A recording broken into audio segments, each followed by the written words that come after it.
Bigschlep here in Maine! I made it to the 14th and final state and can now confirm that the no pain, no rain, no Maine phrase is real talk. I actually got pretty lucky early on with the rain, maybe average of once a week for the southern portion of the hike. And getting rained on all day while hiking isn't super fun, but when it's dry for the following days, it's really not all that bad because you dry off. So it wasn't until Massachusetts and Vermont that I really got hit with the rain, and it just didn't stop. So I have truly experienced now hiking just 4 weeks in the rain, being wet, and now that I've gotten through it, I have to say, it's fine. Well, no, it's not. It was terrible. I admit it, it was terrible. But the pain part wasn't also that bad in the South. I mean, I have a foot injury in Pennsylvania, a couple of falls, not all that fun, but not too bad. The whites though, getting to Massachusetts, I think I bled and cried every day, just banging into rocks after sitting and crying on them, not knowing what to do with them, how to get up, how to get down. Also a rough period, but anyway, now that I'm here, I really feel like I earned it. I earned getting to Maine. Having all the feels, in one sense, I want to speed up and get this done because I miss all of the creature comforts and I'm ready to just be in an apartment with temperature control and running water and food that doesn't come in like a dehydration pack out of my smelly backpack. But on the flip side, I want to slow it down and enjoy the quiet time outside, the amazing amount of endorphins from just getting out there and hiking every day, sleeping in all these beautiful places, hanging out with amazing people. Man, well, Southern Maine is meant to be just as hard as New Hampshire was. So we'll see how this goes. I feel like I say that a lot because I never know. The rocks seem to continue into Maine.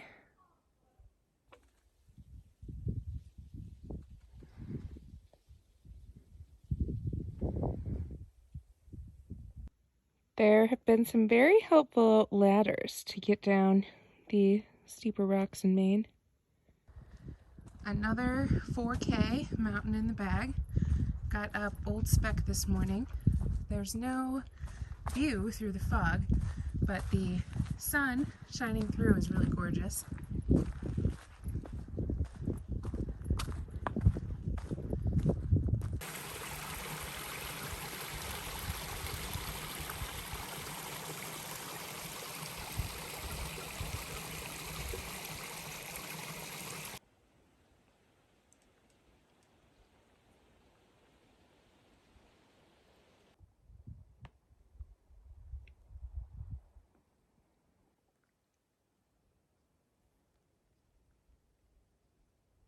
Picture. About to start Mahoosic Notch, what's said to be the hardest but maybe the most fun mile on trail. That is to be determined. Taking packs off and passing them down to squeeze through boulder holes. Investigating to figure out the least sketchy direction. I wouldn't go this way. Like the perfect size. Cheers to surviving the notch. After the notch is the Mahoosic Arm, which goes a mile up, almost 2,000 feet of elevation. Pretty straight up. The main climbs are killer, but you get so high up that the view pays off.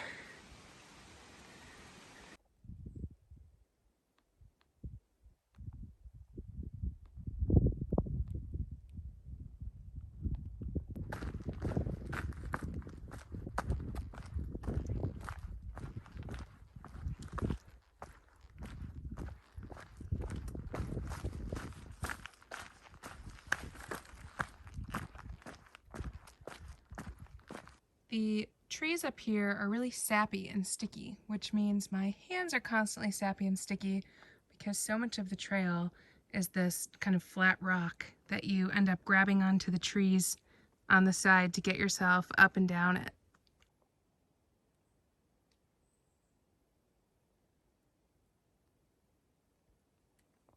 The rock walls did not end in the whites. Going Mexican pizza style, aka The store only had tiny tortillas, so to get as much peanut butter and banana on it as I want, it's open face. 2,000 miles. Whew. Made it up to the South Horn Peak in the Bigelows. Pretty foggy day. Meant to start thunderstorming in a couple hours, so hope to be camped by then. Hanging out above the clouds. If we look back at the Bigelow West Peak, that's where we were not too long ago. And we got no view at all. It's crazy how quickly the clouds and fog move when you're up over 4,000 feet.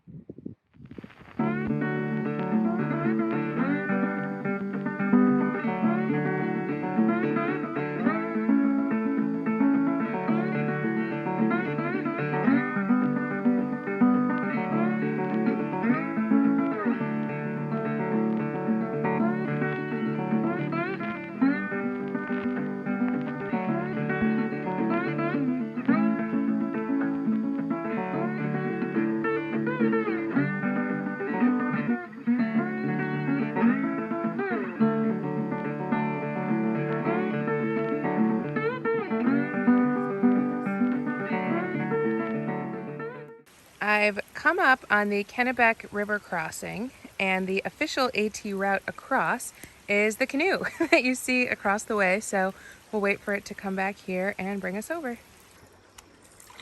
Keeping that 2-mile-an-hour pace. Don't have to use our legs, just Proton's arms. Getting the upper body in.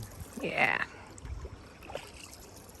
There's no service in the town of Caratunk, but there's a town phone at the post office that you could use to call for a shuttle to the hostel.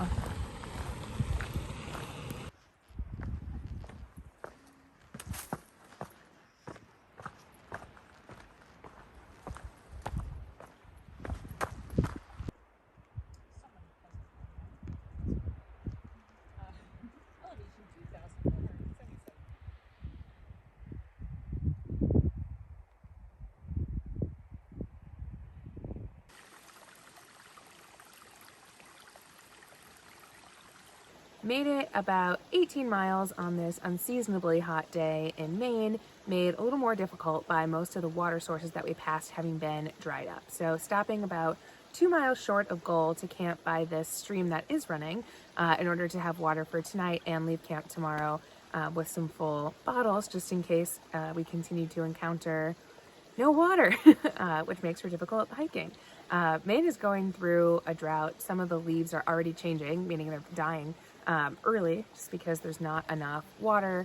Some flashbacks to Pennsylvania, dried up streams, not being able to get enough water. And it's just crazy in contrast to Vermont, where there was so much rain that they weren't expecting, that the trail and the streams were all flooded. Even towns were having issues with flooding. Being out here outside every day and hiking, dealing with the high and low temperatures as well as the unseasonably periods of dry and wet really gives more perspective on climate change when it's easier to ignore in a city where you feel less affected. So after this hike, definitely going to be paying more attention to my footprint and my impact because it is real.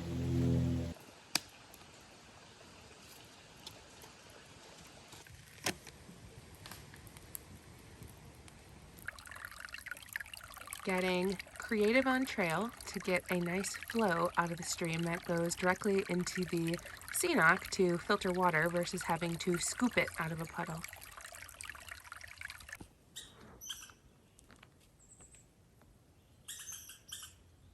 The sound of these red squirrels is like a squeaky toy that a dog or a baby play with, except you can't take it away from the squirrels.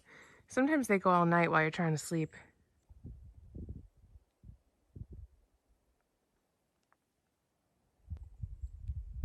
Another day, another lake.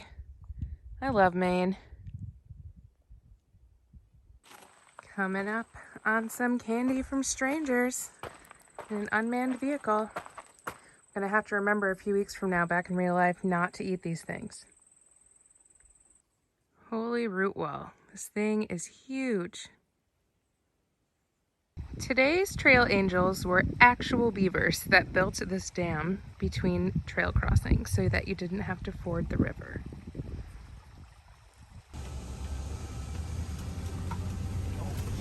wait. I forgot my fanny pack. I just left Shaw's Hiker Hostel in Monson, Maine, and it was extremely bittersweet. It's the last hiker hostel that I'll stay at on the AT, which is so sad. It's actually coming to an end. But at the same time, I woke up feeling very ready to not have to have my next town stop be full of cleaning gear and resupplying and just prepping to go out again. So although it's, of course upsetting that it's over, I'm also really excited for this to be my last stretch. The 100-mile wilderness begins. A friend who recently finished called this the 100 miles of roots, and I'm starting to see what he meant. The trail is a lot of climbing through roots and over rocks.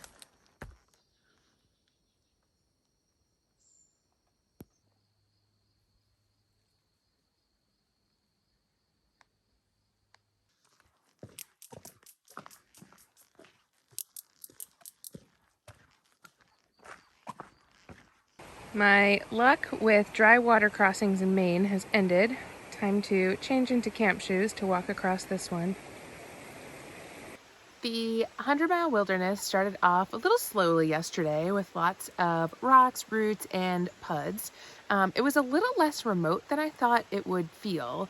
There was a car on a logging road, an active railroad track, as well as some day hikers at one of the falls. So I'm curious to see if the deeper I go in, it does start to feel a little more remote and inaccessible. Yesterday was unfortunately the easy part. Today starts the more difficult climbs with the chairback range. It rained last night, so the trail is a little slick climbing up these rocks.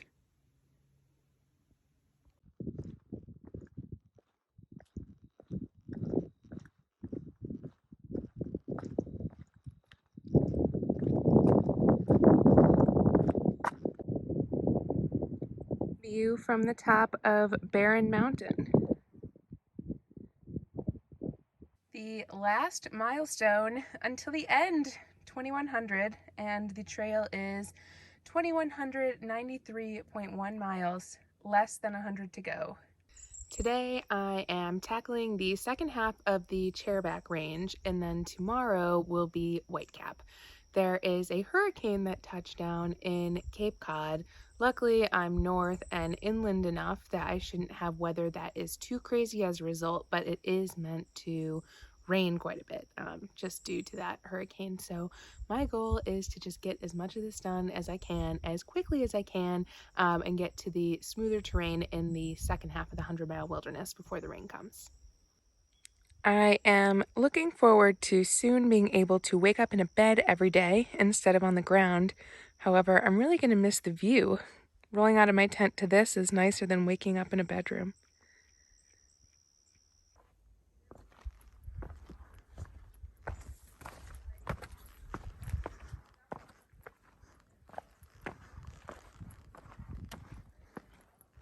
Climbing down a rock slide on the north face of the third chairback mountain.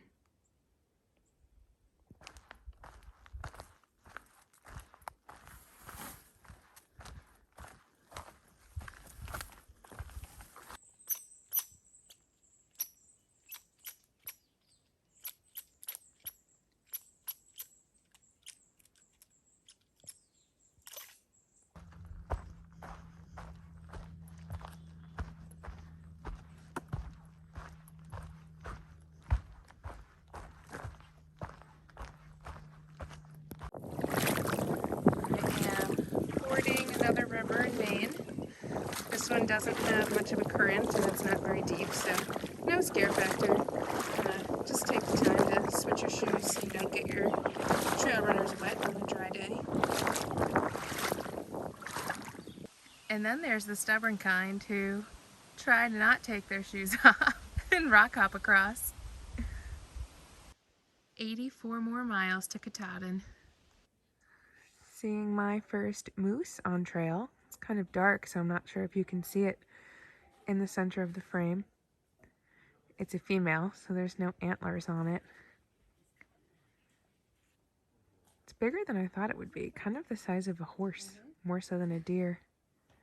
I am starting up the Whitecap Range this morning, a series of 4 peaks, pretty sharp ascents and descents, kind of akin to the roller coaster in Virginia.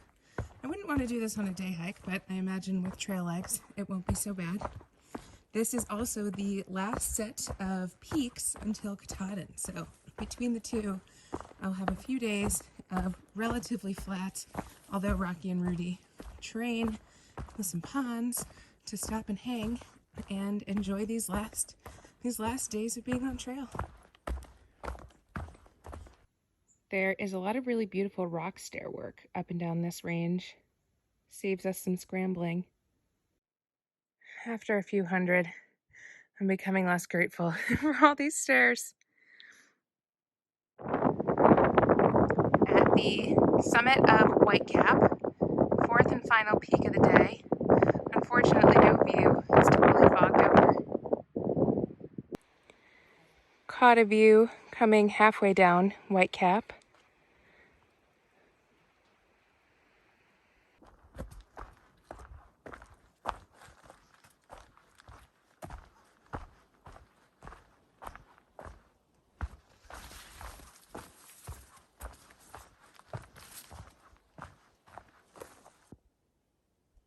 This tree has a nose.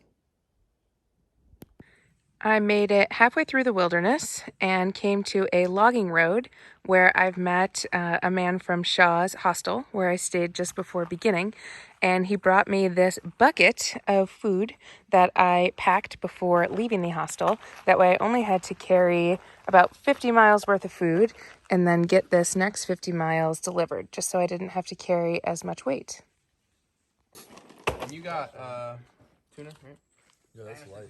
Oh God, no. You asked for 4 packets of tuna. God, no. Stay away. I have officially reached the flat portion of the 100-mile wilderness. Feels amazing. Cruising 3 miles an hour, clocking these miles.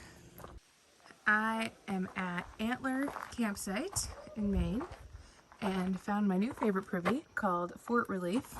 It has not 1, but 2 toilets in it, as well as a trail log, because these maintainers must know that at this point on trail, thru hikers want to poop together and talk about it. The sound of rain on the roof, aka the tent fly.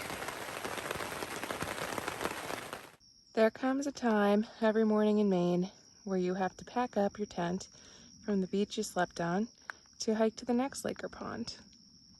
Tumble Down Dick Stream delivers. It is 90 degrees and humid in Maine today, and this water is so cold that there's steam coming off of it. It felt so good to chug some of this filtered water. This section of the 100-mile wilderness is finally starting to feel a little more remote. I haven't passed any day hikers today. All the roads have been kind of old, overgrown logging roads that are no longer in use, so it feels really peaceful.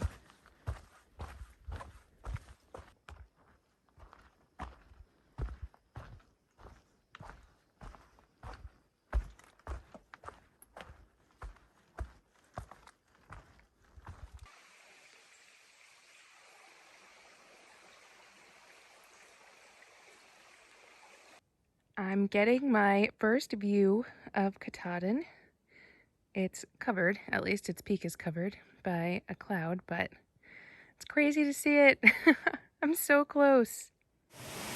The ponds in Maine have been pretty to look at, but swimming, you really have to be quick in and out because there's so many leeches. However, this set of falls, I don't see any, so I'm excited to jump into this one. Back on some rock trail. It's like these last few miles of the 100-mile wilderness, we're doing all the greatest hits of the terrain across the trail. I'm starting to get sad as I get close to the end. 6 miles until the end of the wilderness, and just 21 until the peak of Katahdin. Ah! Here it is, A-Ball Bridge. Heading into Baxter State Park for the final climb. I pictured this bridge being so grandiose. Kind of hilarious to see it now. There's the mountain. Oh man. Last night, tenting on trail, and I've got a little beach to my left and a view of Katahdin herself to the right.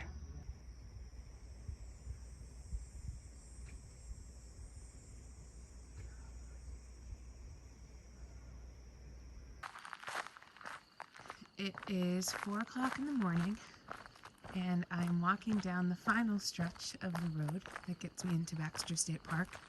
There is a limited number of spots at the Birches, 12 people, for northbound through hikers to stay at and then be able to summit the next day. This year, since there's so many hikers out here, there is a lot of competition. Far more than 12 people stayed at the campsite I was at last night, so up early it is to get in line. The ranger doesn't even show up until 7. The goal is to get a spot near the Katahdin Stream campground so that the next day it's just the 5.2 up to Katahdin tomorrow, and you end at the top, so it's 5.2 up and then back down, and it's probably the most challenging hike of this whole trail, so a little nervous but really excited. Made it to the sign-up sheet first, so now we wait for the ranger to come in 3 hours, I guess, and sign into the day's sheet and then head the 10 miles to the base of Katahdin. I'm interested to see how quickly others show up to know if it was worth waking up this early, although I'm so pumped that honestly I was kind of just stirring in my tent anyway. Usually seeing red dots approaching in the night would be freaky, but in this case it means friends are coming.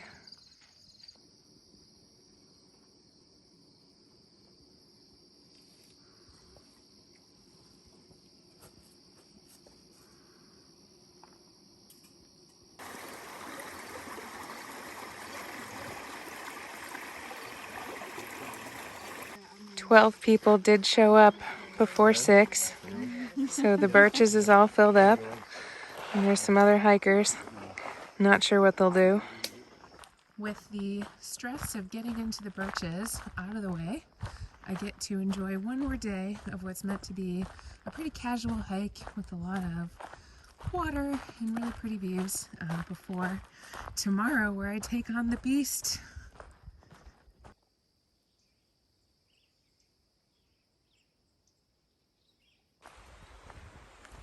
I'm following Katahdin Stream for most of today, which is a fitting end because all of my best days have been ones surrounded by water.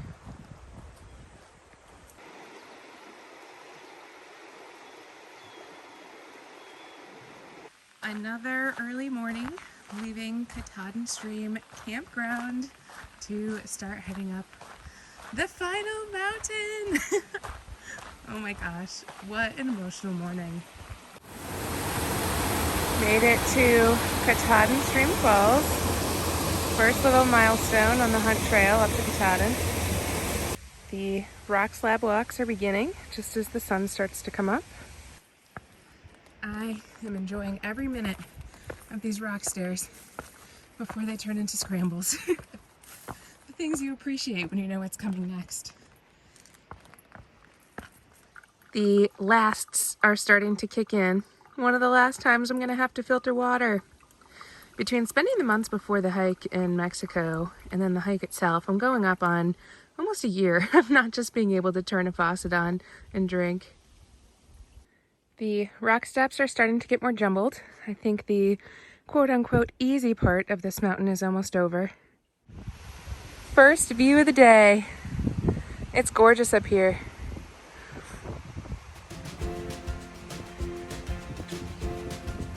I'm about halfway up and just got above what's technically considered tree line.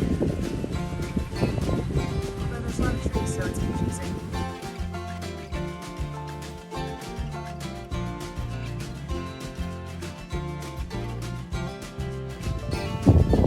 I was nervous about this bouldering, but it has been so fun.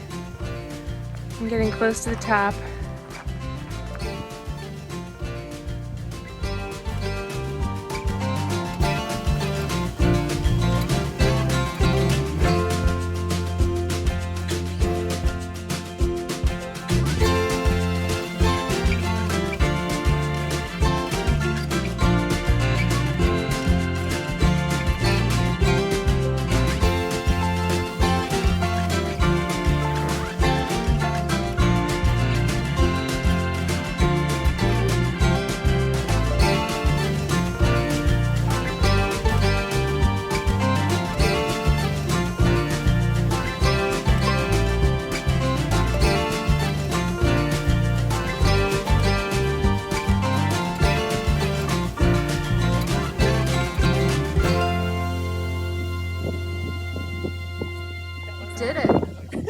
2,200 miles in the books. I have officially made it down Katahdin and into Millinocket. These past couple of days have been intense. Some early mornings, long days, difficult hiking, just getting into Baxter State Park and up Katahdin herself.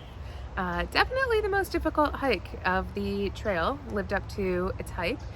There was a long bouldering section getting up Katahdin that was a little scary. You're climbing up and over these like large, pretty slick boulders, and there's not much margin for error because there's hardly any land on the sides. So very focused hiking, although I felt ready to do it after the training periods in the white, starting to learn the rock climbing and bouldering side to hiking. So I would say that the hike definitely did pay off. Making it to the top of Katahdin was absolutely gorgeous. I lucked out with a great weather day, and just the feeling of getting up there and touching the sign and knowing the miles were done felt incredible.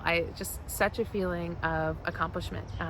Also got to summit with a few friends, hang out up there, watch people as they came up for the day, but we did realize that the toughest hike up also meant the most difficult hike down. So not the easiest. When I got to the bottom, I would say I felt more relief than anything. Not only was it over, but I was safely on the ground and not required to hike like another single mile. No mountains, no more, just done until I feel like it, like when I feel like it. So man, now I'm hanging out in Millinocket. I have 5 days to relax at a B&B, although I can't seem to figure out how to actually sit still and relax. My body's feeling pretty antsy. You know, on a 0 day it felt good to kick back and hang out, but that's just not the feeling I have. Spent some time cleaning up my gear. All of it stinks, it's sticky and gross, so wanted to try to salvage what I can before I showed up at home with it. And I even found an excuse to go back into the woods. Millinocket came through for me. Between different hustles and locals, I was able to scrounge up a cooler and a table and chairs. A friend in town with a car, got some groceries, and went back into the 100-mile wilderness, where I got to do my first trail magic. Instead of being on the receiving end, I was able to give trail magic all the food and essentials needed to some hikers that I was friends with that were hiking behind me. So that was awesome. Yeah, I don't know. It's over. Overall, I would say I give the trail a solid 4 stars out of 5. Really glad I did it. I'm leaving it feeling super fit. My legs, at least. My arms and abs could use some catch up. Also, just mentally having some more clarity than when I started. I got to put work aside, stop reading the news, and just really kind of focus on myself and being outside and just having the time and the space to think. Really, my only gripe about the trail is probably that it was too long. I, maybe around 1,800 miles probably got out of it what I needed, but I'm pretty headstrong, so I finished this thing anyway. But yeah, the last 400 or 500 miles started to get a little more difficult just as you feel mentally and physically strained and the hiking gets harder. Just it all compiles and is quite difficult. But I was incredibly lucky to have a support system that kept my spirits up and kept me going. Huge shout out, just thank you so much to everybody who's been following not only this vlog, but me on Instagram. I had many more visitors than I had ever imagined, people doing trail magic on the trail, sending it from across the country, just truly so much more love and support than I ever anticipated.